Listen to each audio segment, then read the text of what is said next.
Hey you guys, what's up? Peace and light is traveling Sista. If this is your first time joining the channel, then welcome. If not, welcome back, family.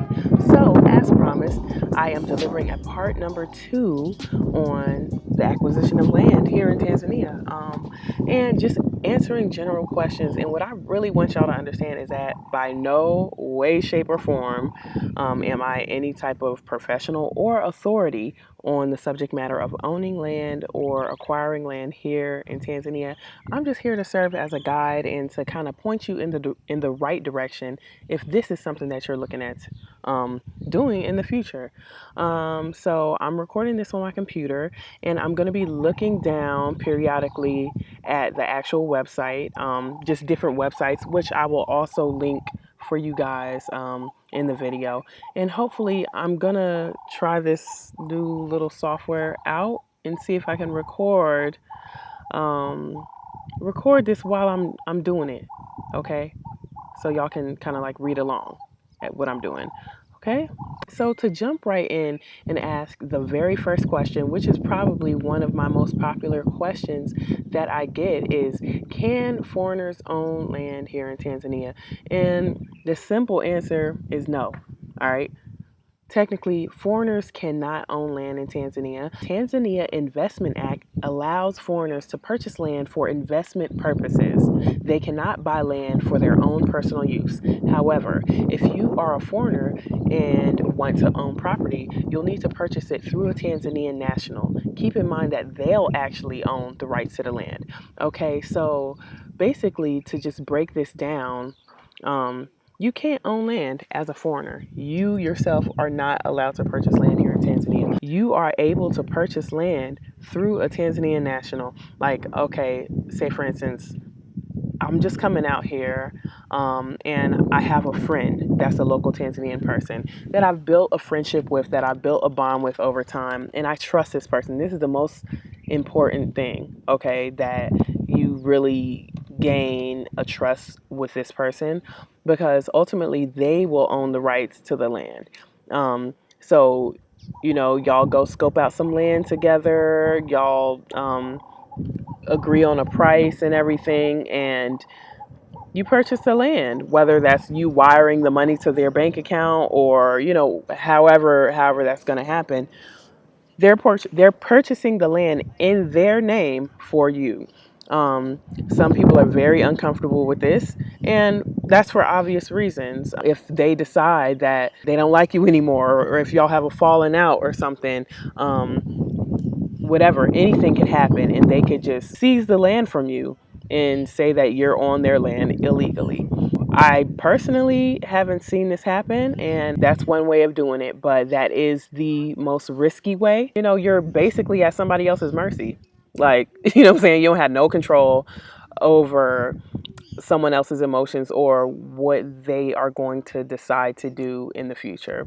Another way to acquire land here in Tanzania, let me pull it up so I make sure I'm telling y'all the truth. And like I said, I will include these websites in the description section so y'all can look over it for yourself, because it's very important that if you're looking to relocate to any place, if you're looking to move to Tanzania, but any place in the world, this applies to all places, you need to do your research. You can't count on someone else to do all your research for you. So I'm just going to be skimming these websites, but it's up to y'all, if you're serious, to do the research and put in the work and make sure you know this information for yourself. Okay. If you open a business here, you're allowed to purchase land under that business for investment purposes only, whether that is a farm, whether that's raising livestock, whether that's opening some type of industry. You are allowed as a foreigner to purchase land under the Investment Act here in Tanzania. So who's to say that you don't work out of home? You know what I'm saying? Who's to say you don't purchase land for a consulting business that you have? So yes, you are allowed to purchase land under a business. And I'm going to try to find the regulation now. Let me see. The Land Act is very clear that a non-Tanzanian is not allowed to own land. save for investment purposes under the Tanzanian Investment Act. This includes corporate bodies which are registered in Tanzania and have a majority shareholding by foreigners, which are considered as foreign entities. Second alternative is by a foreign investor incorporating a local company under the Companies Act with other Tanzanian nationals as majority shareholders with 51% or more of the company's shares. However, this needs to be accompanied by other legal instruments that can guarantee the foreign investor peaceful possession and ownership of the land and can hedge against any risks. So your name, basically when you form the business, in the opening processes, when you're forming the business, making the business plan, putting your list of owners and shareholders, getting all that together, you are going to need to have the majority shareholders be Tanzanians. So let's say hypothetically that you're opening with 100 shares and it's you and two other shareholders. So in total it's three. The majority of those shareholders are going to have to be local people. So 1/3 of the company technically is going to be yours, and the other 2/3 are going to be in ownership of Tanzanian nationals. So technically, the only way that you are going to be able to purchase land under your business is to go that route, with the majority shareholders being local Tanzanians. And a little later down the road, I will be touching on how to open a business here, every single step that you're going to be going through, maybe a ballpark figure, but you have to understand that, like, it's going to be different for everyone, just depending on the business, the type of business that you're going to be planning on opening. If you want to come and open a mining business, your expenses are going to be vastly different than if you're going to do some type of agriculture or exporting, things like that, or just open a restaurant even. Yeah, I'll touch on that in future videos. I promise you that. So I'm going to just move on to my next question, a question that I get literally like 10 times a week. I'm not even exaggerating, like 15 times a week from different people. The price of land here in Tanzania. So that's like the hardest question to ask, and that's a very vague question, just because what's the price of land in America? What's the price of land in Europe? It all depends on the area. If you want beachfront property in Zanzibar or in Dar es Salaam, you're going to be paying upwards of $50,000 at least. In some parts of Dar es Salaam and some parts of Zanzibar are very secluded where it's not as developed yet. So of course that land is going to be cheaper.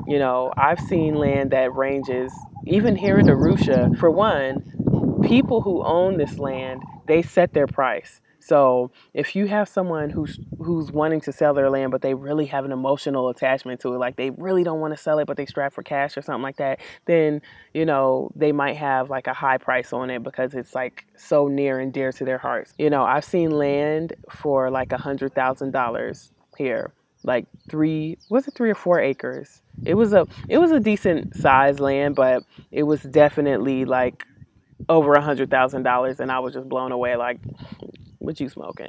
It was so expensive. It was beautiful, but and then in some parts of Tanzania, you can literally find land like an acre for less than $500. It's just all depending on where you're looking, the terrain and everything. Is it hilly? Is it mountainous? Is it flat land? Is it, by a river? Is the land fertile?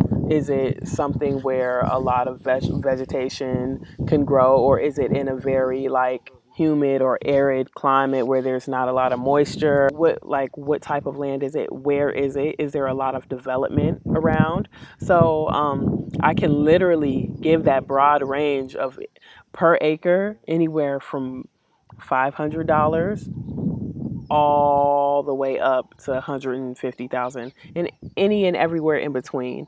When looking for land, you just really have to take your time. And they do have a couple of agencies out here. I'm not sure if they have websites, but if they do, I'm definitely going to link them in the video and link them in the description section or whatever. They do have, I guess you can call them, not rental agents, what do you call them? Like real estate agents, but for land specifically, where you can pay half up front and then take a year or two, depending on what your contract says, to pay them monthly to pay it off. They do have options like that because they know that not everyone has, 10, 15, 8, however many thousands of dollars stashed away just to purchase land with. But yes, that is definitely an option. Again, you're going to have to purchase that under a local, or if you do get married to a local person, then you can have your husband or your wife, your spouse, whoever, purchase that land, and that would be you guys' land. So basically here in Tanzania, the land laws are very different than what you would probably expect to see in the States or, hold on.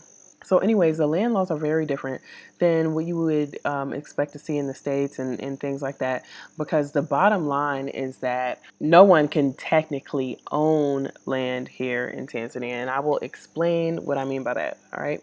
When you purchase land here in Tanzania, or you have someone purchase land for you here in Tanzania, you are buying the rights to the land, not the land itself. So when you purchase land in Tanzania, you don't have the same rights as the landowners in the other countries.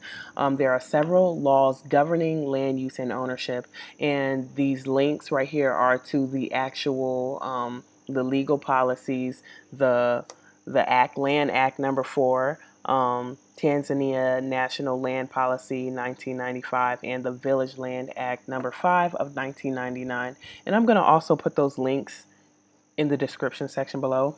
But basically, even if you're a Tanzanian citizen, you technically cannot own land here in Tanzania. You buy the rights to have this land, and what you do is you sign a lease for this land. It's typically 33 years, 66 years, or 99 years that you have full rights, full control over this land, and you can do whatever you want to do it as a local. So just keep that in the back of your mind, that if you're having a local purchase this land for you, they have the lease for 99 years, which is renewable, by the way. If you, like I said, if you have a business, if you purchase your land under a business, it falls under the same category as technically not owning it, but owning the rights to it. And like I said, this lease is renewable.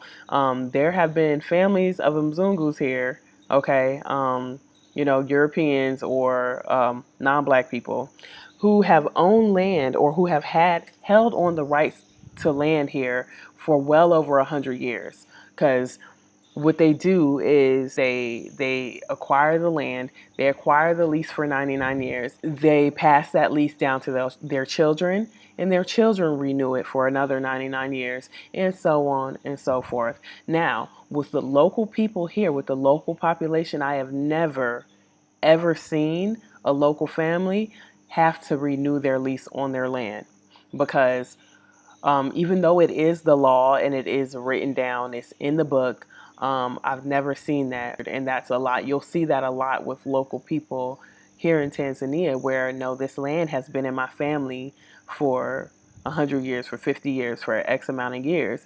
So we have the rights to this land. Everyone around in this village, everyone in this town knows that this is our land. I haven't seen anyone get kicked off of their land because they failed to produce some type of deed or anything like that. It's very rare that actually happens here in Tanzania. And again, like I said, I'm no authority, so don't be coming for me in my inbox. Don't be coming for me. You know what I'm saying? I'm just trying to relay the messages and help to guide you in the right direction, to help answer the questions that you guys send me a lot. But yes, technically you cannot own land. Let me see. These laws stipulate that the Tanzanian government technically owns all of the land in the country. However, the Tanzanian citizens can purchase the rights to the land. You can purchase the rights to the land for a variety of purposes, such as building your own home or starting a farm. However, there are a couple of restrictions. Can't directly sell the land to another party. if you want to sell the land, you need to return the land to the government and they'll issue a new certificate of occupancy. Okay, so that sounds really complicated. And as a couple, Freddie and I, who have bought land, purchased land before, there was no handing over of government anything. Okay, so basically, you find the land that you like. All right, whether that's through a dalali, which is a rental, or a real estate agent, or whether you know somebody personally, like, homie down the street. Oh, I'm trying to sell this acre that's in my backyard. Oh, okay. So, but y'all do business that way. Then what you're going to do is you're going to meet with the village leader. So whoever, because no matter where you are in Tanzania, every piece of land has basically a district. It belongs to a district, and in that district, whether that's a village, a town, whatever you want to call it, they have a leader for that area. So what you're going to do, you're going to meet with that person, and they are responsible for drawing up the paperwork. Now, are they appointed by the government? Or are they just appointed by the the local leaders in that area, or are they appointed by the neighborhood? I'm not too sure on that. I'm not 100% sure, but I will provide, like I said, I will provide these links so that you guys can do the research yourself. But what we did from our process, we met with the village leader. They had all of the right paperwork to draw up with this land. What we also did was hire a surveyor to come in and survey the land and make sure that it was exactly what the owner said that we were buying. Like, hypothetically, let's say it was 20 acres. Okay, we had to make sure it was exactly 20 acres that we were getting, because you don't want to pay more for what you're actually getting. I hope I'm making sense. Yeah, hire a surveyor, make the exchange of the money, and we get the paperwork saying that we own the land, signatures, all that good stuff. So I guess what I'm trying to say is that there was no period of time that we had to wait for the owners or the people who were in control of the land to release the land to the government and then go ourselves and purchase the rights to use the land from the government. No, it was just a clear exchange. So even though online and by law it says these certain things, I've never seen the transactions take place like that out here. But it's the law, so do your research and you'll see for yourself. Okay. And the village determines the duration of the certificate of occupancy. Okay, it usually expires within 30 to 99 years. So like I said, I've seen 30 to 99, I've seen 33, 66, and 99. Read these acts, all right? Read these right here and you'll see exactly like what it is, all right? All right, so you need to understand the drawbacks before deciding whether it's worth purchasing land or not. Foreigners can't buy land for personal use. You already know that. The Tanzania Investment Act allows foreigners to purchase land for investment purposes only. They cannot buy the land for their personal use, however. So we kind of already touched on that a little bit. Having a clear purpose for your land. You guys can read this. I'm not going to skim the whole website, but you guys can definitely read it on your own. And making sure that another thing, okay, I do want to really touch on that, is making sure that there are no land disputes. That's also the role of the surveyor and the village leader. Usually in their offices, they have a map of the land and it kind of sections off and shows who owns it. And the last thing you want to do is purchase land online, okay, from some dalali online saying, oh, hey, you're getting, 5 acres for $5,000 or something, and you send them money or you buy the land. It doesn't even have to be online, but you buy the land physically here without having a surveyor come out to officialize it, and you find out a month later that someone else owns that land. That person is not even the person who owns the land. So, there's definitely been cases like that out here, I can say, where that person didn't even have the rights to that land in the first place, and then they turn around and sold you something that wasn't even theirs. And then Like I said, a month later, that person might just be ghost. Like they might even not even be there anymore, so you can't get your money back. So it's just very, very, very important that you make sure that that is who, if you're buying directly from the owner, then that owner is the person who actually has control over that land. If you're buying from an agency, you have to make sure that they are credible. That even if you could get a chance to talk to the actual owner or the person who has control over that land, that would be a good thing. Just to make sure you're not, getting messed over. Let me see. What else? What else do I have for you guys about the land? Let me see. I hope that it kind of gave you guys an idea of what you can and can't do. I hope it gave you an idea of what the land policy is out here in Tanzania. And I really hope that I answered some of y'all's questions, basically. Like I said before, I'm in no way, shape, or form am I any type of authority, Dalali, you know what I'm saying, or anything like that. I'm just here to relay some information and give y'all some useful links. And I really hope that you guys enjoyed the video and be looking out for other videos in the future on how to acquire a business out here.